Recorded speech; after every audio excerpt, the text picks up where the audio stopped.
పేతురులో ఆయన మాట్లాడుతున్నటువంటి మాటలలో, మేము నిన్ను వెంబడిస్తే, మా అన్ని విడిచిపెడితే మాకేంటి ప్రయోజనము? యేసు ప్రభు వారిని వెంబడించటంలో, యేసు ప్రభు వారిని అనుసరించటంలో, యేసు ప్రభు వారిని ప్రార్థించటంలో మన జీవితంలో ఎలా ఉంటాయంటే, నేను వస్తే నాకేమిస్తావు, నేను ప్రార్థిస్తే నాకు ఫలితం ఏంటి, నేను కూర్చుంటే, ఆరాధిస్తే, వాక్యం వింటే, వాక్యం ధ్యానం చేస్తే నాకేంటి లాభము?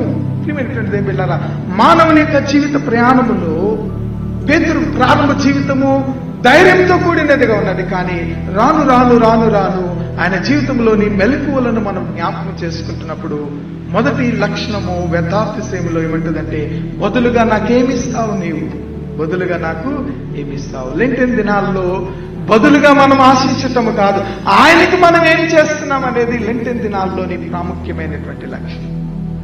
ఆయన మనందరి కొరకు శిలువ మరణము పొందుంటే బదులుగా మనము శిలువ మరణాన్ని పొందటం లేదు, కానీ శిలువ మరణము శ్రమలు పొందినటువంటి యేసుకు మనమేమివ్వాలి అని ఆలోచించాలి, కానీ ఆయన దగ్గర నుండి మనమేమి పొందుకోవాలనేది కాదు.